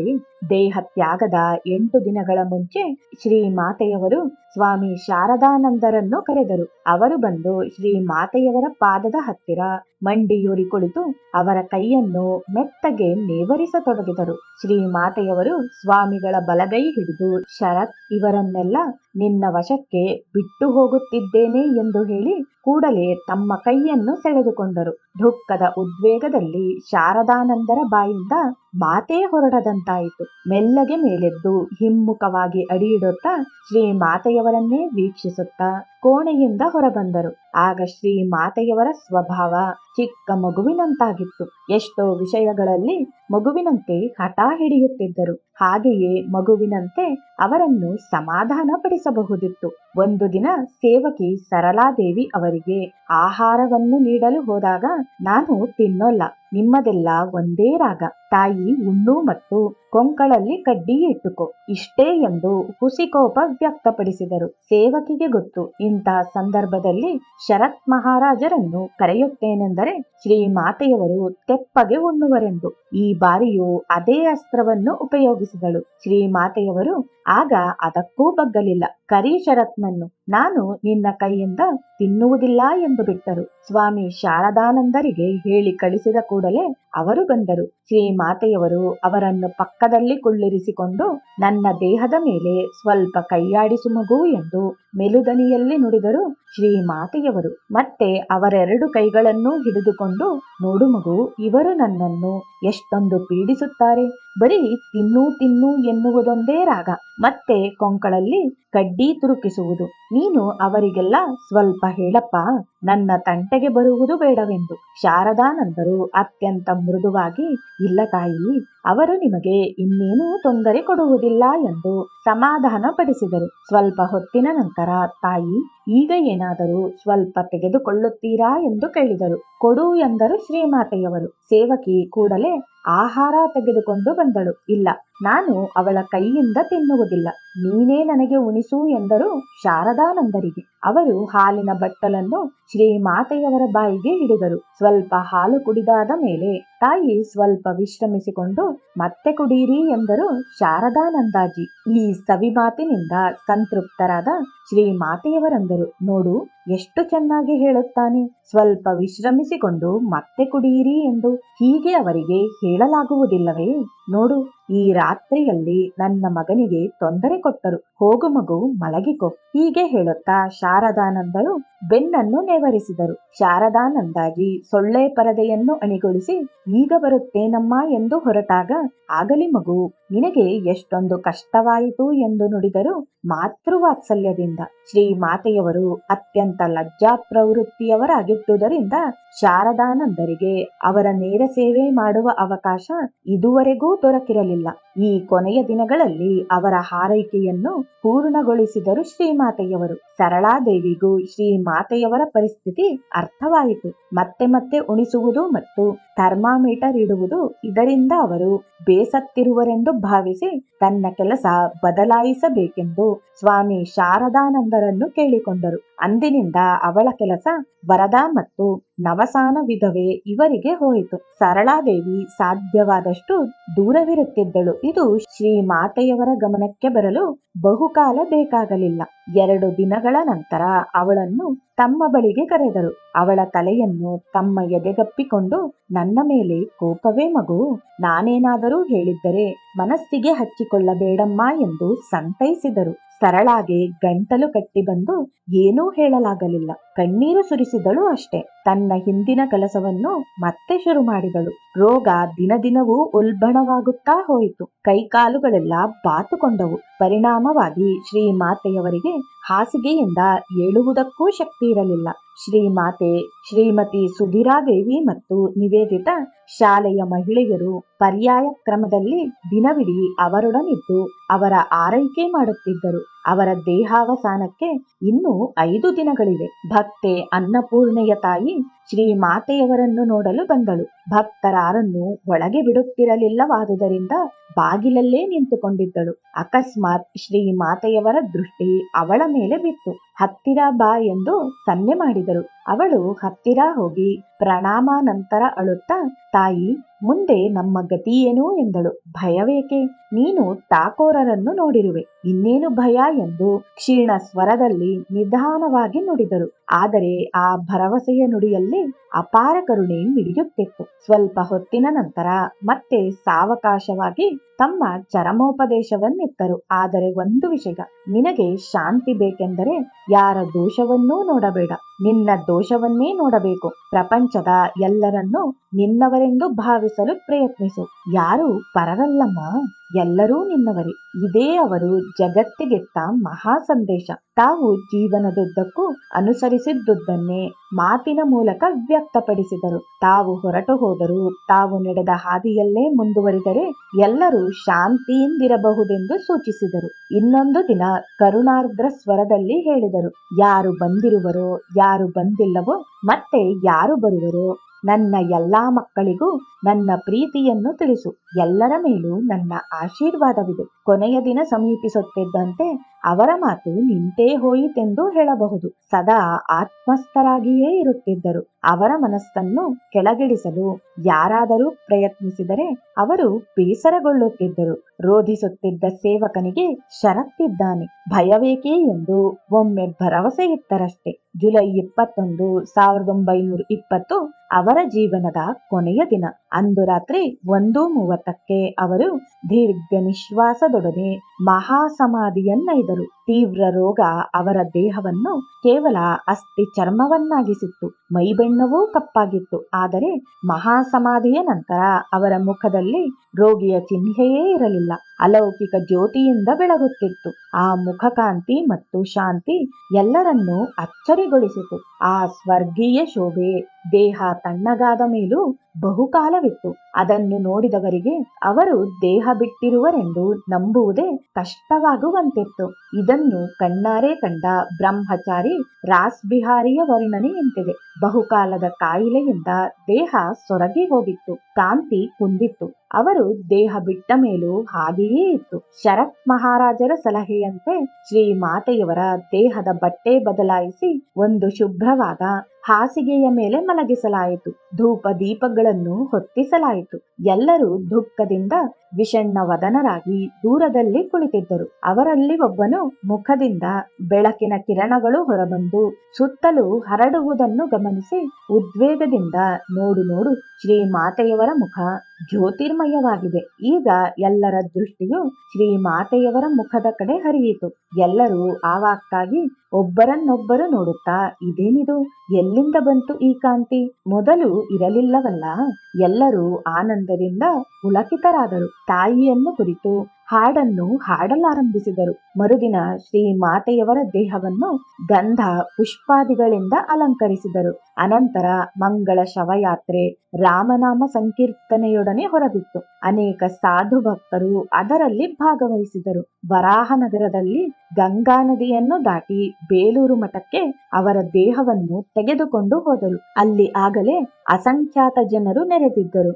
ಈಗ ಸ್ತ್ರೀ ಭಕ್ತರು ಪವಿತ್ರ ಗಂಗಾವಾರಿಯಲ್ಲಿ ದೇಹಕ್ಕೆ ಸ್ನಾನ ಮಾಡಿಸಿದರು. ಮಧ್ಯಾಹ್ನ 3 ಗಂಟೆಯ ಹೊತ್ತಿಗೆ ಗಂಗಾ ತೀರದಲ್ಲಿ ಚಂದನದ ಸೌದೆಯ ರಾಶಿಯ ಮೇಲೆ ದೇಹವನ್ನಿರಿಸಿ ಬೆಂಕಿ ಹತ್ತಿಸಲಾಯಿತು. ನದಿಯ ಆ ಕಡೆ ಮೋಡ ಕಾಣಿಸಿಕೊಂಡಿತು.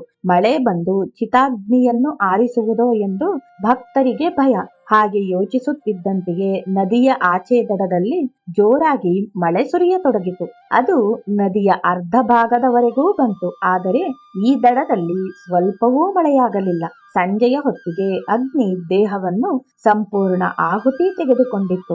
ಈಗ ಬೆಂಕಿಯನ್ನು ಆರಿಸುವ ಸಮಯ. ಅಲ್ಲೊಬ್ಬ ತಾಂತ್ರಿಕನಿದ್ದ.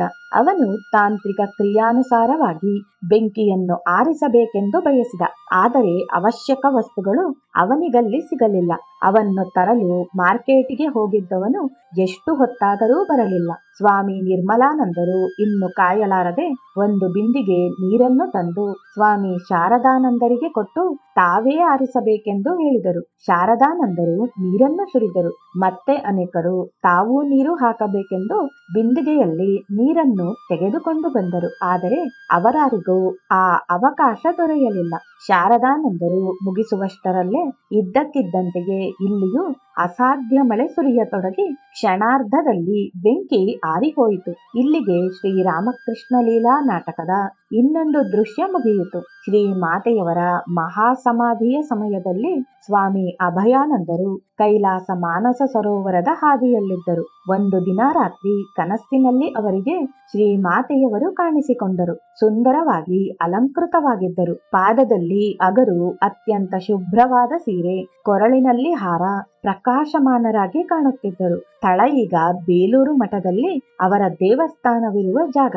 ಸುತ್ತಲೂ ಅನೇಕ ಮಂದಿ ನೆರೆದಿದ್ದರು. ಎಚ್ಚರವಾದ ಕೂಡಲೇ ಗಂಟೆ ನೋಡಿದಾಗ ರಾತ್ರಿ 2 ಗಂಟೆ ಆಗಿತ್ತು. ಮಾನಸ ಸರೋವರದಿಂದ ಹಿಂತಿರುಗಿ ಬರುವಾಗ ತಕ್ಲಾಕೋಟೆಯಲ್ಲಿ ವಾರ್ತಾಪತ್ರಿಕೆಯಲ್ಲಿ ನೋಡಿದಾಗ ಅಭಯಾನಂದರಿಗೆ ತಾವು ಕಂಡ ಕನಸಿನ ವೈಶಿಷ್ಟ್ಯ ಅರ್ಥವಾಯಿತು. ಅವರು ಕನಸು ಕಂಡ ರಾತ್ರಿಯೇ ಶ್ರೀಮಾತೆಯವರು ತೀರಿ ಹೋಗಿದ್ದರು. ಸ್ವಾಮಿ ಅಪೂರ್ವಾನಂದರಿಗೂ ಇಂಥದ್ದೇ ಅನುಭವವಾಯಿತು. ಅಂದು ಜುಲೈ 20, 1920 ಎಂದಿನಂತೆ ಸ್ವಾಮಿಗಳು ಮಲಗಿಕೊಂಡರು. ಸುಮಾರು ರಾತ್ರಿ 1:30 ಗಂಟೆಯಲ್ಲಿ ಅವರಿಗೊಂದು ಅದ್ಭುತ ದರ್ಶನವಾಯಿತು. ಶ್ರೀಮಾತೆಯವರ ಜ್ಯೋತಿರ್ಮಯ ರೂಪ ಕಾಣಿಸಿತು. ಅವರು ವಾತ್ಸಲ್ಯದಿಂದ ಸ್ವಾಮಿಗಳ ಕಡೆ ನೋಡುತ್ತಾ ಅತ್ಯಂತ ಮಧುರ ಧ್ವನಿಯಲ್ಲಿ, "ಮಗು, ನಾನು ಹೋಗುತ್ತಿದ್ದೇನೆ" ಎಂದರು. ಮರುದಿನ ಶ್ರೀಮಾತೆಯವರ ನಿಧನದ ದುಃಖ ವಾರ್ತೆ ಅವರನ್ನು ಮುಟ್ಟಿತು. ಸ್ವಾಮಿ ನಿಖಿಲಾನಂದರು ತಮ್ಮ ಅನುಭವವನ್ನು ಬರೆಯುತ್ತಾರೆ. "ಒಂದು ದಿನ ನನಗೆ ತುಂಬಾ ಜ್ವರ. 1 ವಾರದ ನಂತರ ಸ್ವಲ್ಪ ಕಡಿಮೆಯಾಯಿತು. ನನಗೆ ತುಂಬಾ ಹಸಿವಾಗುತ್ತಿತ್ತು. ಸಾಮಾನ್ಯ ಉಡುಪನ್ನು ಧರಿಸಿ ಬರಿಗಾಲಿನಲ್ಲಿ ಬ್ರೆಡ್ ತರಲು ಬೀದಿಗಿಳಿದೆ. ಆದರೆ ನನಗೆ ತಿಳಿಯದಂತೆಯೇ ಕಾರ್ವಾಲಿ ಸ್ಟ್ರೀಟ್ಗೆ ಹೋಗಿ ಒಂದು ಟ್ರಾಮ್ ಹತ್ತಿ ಬಾಗಾ ಬಜಾರ್ ಕಡೆ ಹೊರಟೆ. ನಾನು ಏನು ಮಾಡುತ್ತಿದ್ದೇನೆಂಬುದರ ಪ್ರಜ್ಞೆಯೇ ನನಗಿರಲಿಲ್ಲ. ಶ್ರೀಮಾತೆಯವರ ಮನೆಗೆ ಹೋದೆ. ಅಲ್ಲಿ ಅನೇಕ ಮಂದಿ ನೆರೆದಿದ್ದರು. ಎಲ್ಲರ ಮುಖದಲ್ಲೂ ದುಃಖ ತಾಂಡವವಾಡುತ್ತಿತ್ತು. ಕೆಲವರು ಅಳುತ್ತಿದ್ದರು. ನನ್ನ ಸ್ನೇಹಿತ ಮಖನ್ ಸೇನ್ ನನಗೆ ಮಹಡಿಯ ಮೇಲೆ ಹೋಗಲು ಹೇಳಿದ. ಶ್ರೀಮಾತೆಯವರು ಹಿಂದಿನ ರಾತ್ರಿ ತೀರಿಕೊಂಡಿದ್ದರು. ಮೃತದೇಹ ದೇವರ ಮನೆಯಲ್ಲಿತ್ತು. ಅವರ ಭೀಷಣ ಕಾಯಿಲೆಯ ವಿಷಯವೇ ನನಗೆ ತಿಳಿದಿರಲಿಲ್ಲ. ಅವರ ಈ ಕೊನೆಯ ದರ್ಶನವಾಗದಿದ್ದರೆ ಜೀವನದುದ್ದಕ್ಕೂ ಒಂದು ದುಃಖ ನನ್ನ ಹೃದಯದಲ್ಲಿ ಉಳಿದೇ ಇರುತ್ತಿತ್ತೇನೋ. ಜಯರಾಮ್ ಬಾಟಿಯಲ್ಲಿ ಗೌರಿಮಾ ಹೇಳಿದ ಮಾತು ನನ್ನ ನೆನಪಿಗೆ ಬಂತು. ಬದುಕಿರಲಿ ಸತ್ತಿರಲಿ ಅವರು ಯಾವಾಗಲೂ ನಿನ್ನೊಡನಿರುವರು. ಇದು ಶಾಶ್ವತ ಸಂಬಂಧ. ಶ್ರೀಮಾತೆಯವರ ಮಹಾಸಮಾಧಿಯಾಗಿ 2 ದಿನಗಳು ಸಂದಿವೆ. ಅವರ ಶಿಷ್ಯರಾದ ಪತಿ ಪತ್ನಿಯರಿಬ್ಬರು ಬೇಲೂರು ಮಠಕ್ಕೆ ಬಂದು ಸ್ವಾಮಿ ಶಿವಾನಂದರಿಗೆ ತಮ್ಮ ಕರುಣಾಕಥೆಯನ್ನು ಹೇಳಿಕೊಂಡರು. ಅವರು ಬಹುದೂರದಿಂದ ಶ್ರೀಮಾತೆಯವರ ಕೊನೆಯ ದರ್ಶನವನ್ನು ಪಡೆಯುವ ಮಹದಾಸೆಯನ್ನಿಟ್ಟುಕೊಂಡು ಬಂದಿದ್ದರು. ಆದರೆ ಅವರು ಬರುವುದಕ್ಕೆ ಮುಂಚೆಯೇ ಶ್ರೀಮಾತೆಯವರು ನಿಧನ ಹೊಂದಿದ್ದರು. ಅವರ ಆಶಾಭಂಗವಾಯಿತು. ಶಿವಾನಂದರು ಸಹಾನುಭೂತಿ ತೋರಿ ಅವರನ್ನು ಸಮಾಧಾನಪಡಿಸಿದರು. ಇದರಿಂದ ಅವರಿಗೆ ಸ್ವಲ್ಪ ನೆಮ್ಮದಿಯಾಯಿತು. ಸ್ವಲ್ಪ ಹೊತ್ತಿನ ನಂತರ ಶಿವಾನಂದರು ದಿವ್ಯ ಭಾವದಿಂದ ಹೇಳತೊಡಗಿದರು. ಶ್ರೀಮಾತೆಯವರು ಈಗ ಎಲ್ಲವನ್ನೂ ವ್ಯಾಪಿಸಿರುವರು. ಈಗವರು ಎಲ್ಲರಲ್ಲೂ ಇರುವರು. ಎಲ್ಲೆಲ್ಲಿಯೂ ಅವರನ್ನು ನೋಡಲು ಸಾಧ್ಯ. ಯಾರು ಏಕಾಗ್ರ ಮನಸ್ಸಿನಿಂದ ಅವರನ್ನು ಕರೆಯುವರೋ ಅವರಿಗೆ ಶ್ರೀಮಾತೆಯವರ ದರ್ಶನ ಲಭಿಸುವುದು. ಇದುವರೆಗೂ ಅವರು ಒಂದೇ ಸ್ಥಳಕ್ಕೆ ಸೀಮಿತವಾಗಿದ್ದರು. ಈಗ ಅವರು ಎಲ್ಲೆಲ್ಲಿಯೂ ಇರುವರು. ದುಃಖಕ್ಕೆ ಎಡೆಯಿಲ್ಲ. ಹೃದಯಾಂತರಾಳದಲ್ಲಿ ಉಕ್ಕಿ ಬರುವ ವ್ಯಾಕುಲತೆಯಿಂದ ಅವರನ್ನು ಕರೆದ ಕೂಡಲೇ ಅವರ ದರ್ಶನವಾಗುವುದು. ಜೈ ಶ್ರೀರಾಮಕೃಷ್ಣ.